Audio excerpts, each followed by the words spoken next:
You're right, guys, what's going on? Now, special episode for me, basically. Now, been waiting for a few subscribers to obviously subscribe to my channel. I've actually reached 100 for the moment. I know it sounds a bit petty, but compared to the rest of you, I've only been on YouTube for about a year, so.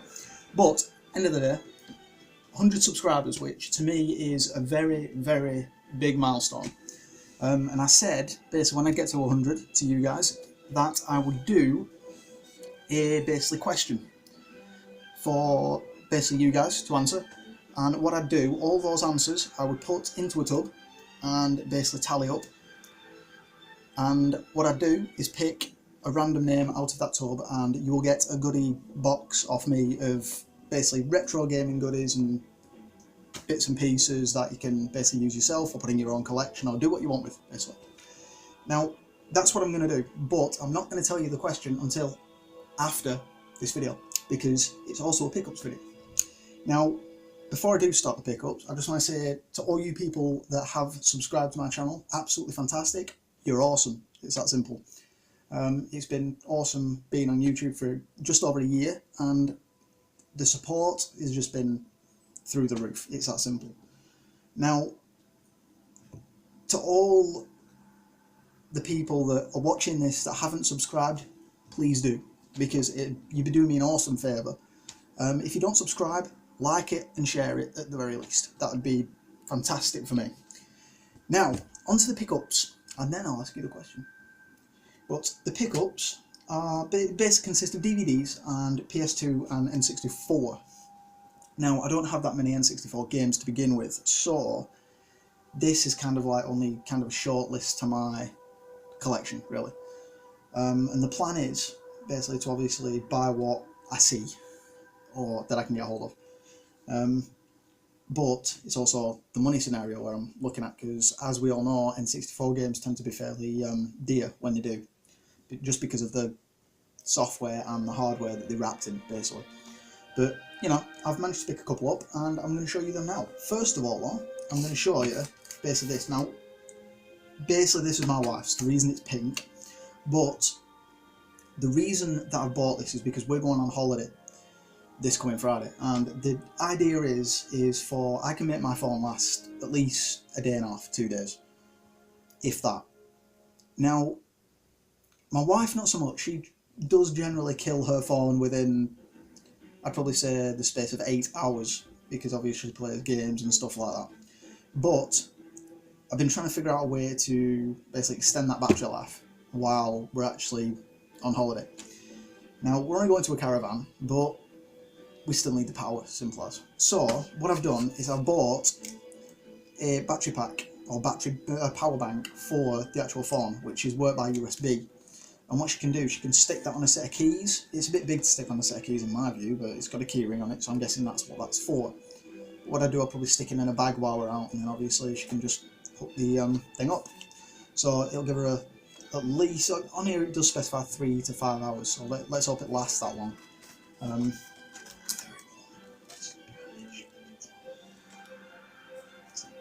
Evil eyes now, so it's bad. Anyway, there's that, and she's just sworn at me as well. Yeah, just give me a finger, it's right. But anyway, carrying on. Now, N64 games. Now, one of these I've never heard of, the other one is a classic. I was going to pick it up either way at some point. I'm just glad I found it for the price I found it for. Now, the two N64 games that I've got are basically a snowboarding one called Twisted Edge, which is basically, as the name says, a snowboarding game. I've never actually heard of it myself, but looking forward to playing that. Hopefully it'll be a good one. Cost me a grand total of £2. £2? Why not? You know, it's all good. The next one, like I say, is a complete classic. It was going to get picked up sooner or later. I've had it previous, but unfortunately I had to get rid of it with my other N64, which was a bit gutting, but you know, is GoldenEye. You know, had to, just had to. This one cost £4. Now, I'm not being funny, but you can't have an N64 without that game. Simple as.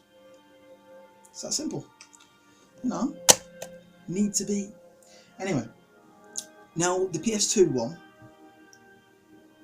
I haven't really been after it was actually going to buy it for the Dreamcast because that's what it was originally released on, along with the first of this series as well. There's only 2 of them.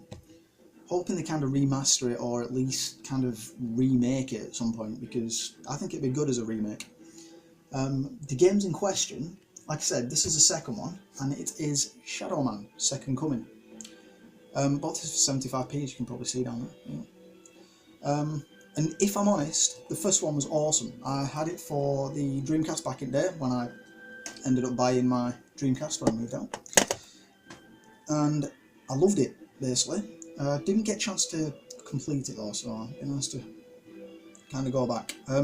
Not sure if I'm going to get the first one for the PS2 or the Dreamcast, but we'll see. And we'll go from there, basically. Now, the DVDs I was on about. In my view, and in my wife's view, she loves the series as well, but in my view this is one of the best British-made TV shows on the planet. And the reason for that is because it's almost sci-fi-ish. I like my sci-fi shows. This one, I don't know whether you class it as like full sci-fi genre, but I'll let you decide that when you comment below, because I'm not entirely sure how to colour it. There was only 2 seasons of it, but it was one of the best TV shows in my view, of basically from a British director, basically. But it also got a US remake as well, which wasn't too great from what I've seen. I've seen the whole series and it was a bit, you know, nah. It's the only way I can put it, I'm sorry, you know. But anyway, the series in question is indeed Life on Mars. Now, like I said, 2 seasons it had. It was short-lived, but it was great. It was one of the better series. Now, it's basically about a 21st century cop who is John Sim. There you go, here's John Sim. And basically what it is, he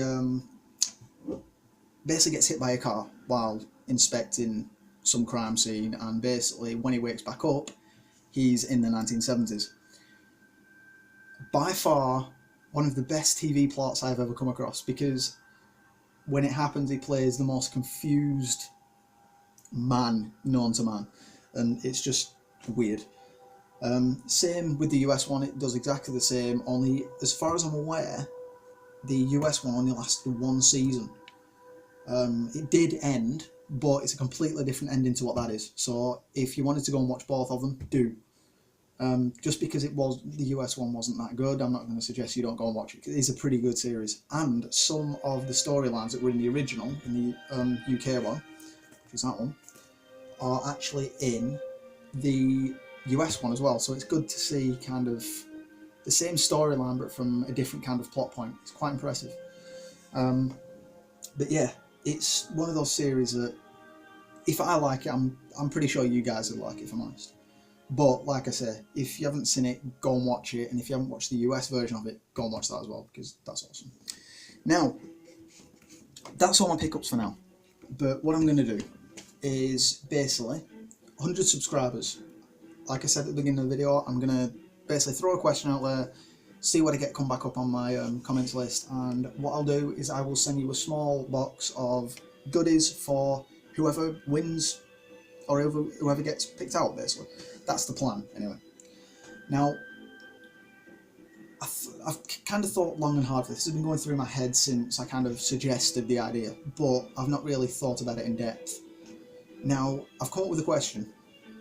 Now, because we're all retro collectors, it's only fitting that my first question to you guys would indeed be, what is your favourite retro game of all time? Now, this could be anything. This could even be from the Atari days, or an arcade game. It's not limited to one generation. You can pick whatever you want. And what I will do is I will pick out, basically, the actual winner out of a bucket, basically. And what I'll do, I will get hold of you, either on Facebook, if you want to join my Facebook page. I will get back to you on that in a minute. Or I shall pick somebody on whoever comments below. Now, what I will do, I'll take all the votings into account and I will get back to you and I will tell you who wins. Now, what I'm going to do, because like I said before, we're actually going on holiday in about 4 days. When I come back, before I do my next video, I will have a look and see what I've got, and what I will do is take all those names into account, write them all down, put them in a bucket, and I will pick one of you guys out. Obviously, I'll pop in there what I can in the little box that I'm going to send you, and basically that's what I'll give you. In the process, I will get your name and obviously where I'm sending it, because there's no point making a box up if I don't know how to sell it or send it. Now, if I'm honest, I'll start off the question because, you know, why not? Why not? It's my question. Now, if I was to pick any game from any genre, out of anything, and this includes any arcade games. Now, I wasn't really around in that arcade era, but the weird thing is that there's always one game that kind of gets me every time I play it. Even though it was like an obsolete hardware. It wasn't ages ago, but it was back when I was a little kid. Now, the game in question kind of blew the minds of a few people because it was still on old hardware. And the game that I'm going to pick for this, as my favourite of all time, is what's known over here as Lilac Wars for the Super Nintendo. In the US, it was Star Fox. Simple. We couldn't have the name Star Fox because, well, it was copyrighted at the time, so we were stuck with getting Lilac Wars.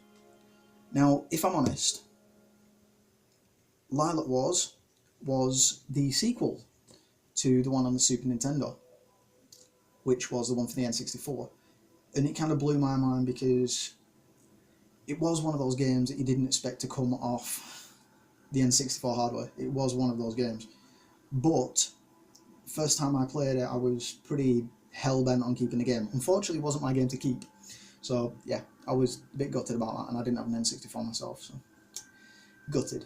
But anyway, tell me what your favourite game is down below of all time, and I shall get back to you guys. In the meantime, like, comment, subscribe if you haven't already, and I thank you guys for the 100 subscribers that I have currently at the moment, because without you guys I wouldn't have those at all. The sense of community that I've got from YouTube since I've been on here, fair enough you've got some trollers and things like that, but it doesn't matter.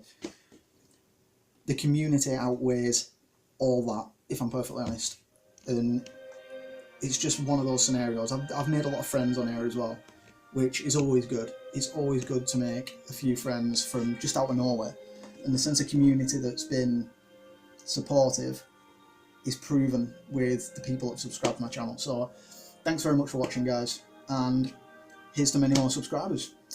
Like I said, in the meantime, like, comment, subscribe and all that, and I shall see you guys in another video. Comment below with your answers to what is your favourite game of all time, any generation, doesn't matter. Just pick a game, and what I will do, I will pick them out of a hat. Thank you very much for watching, and I'll see you guys again soon. Happy gaming in the meantime.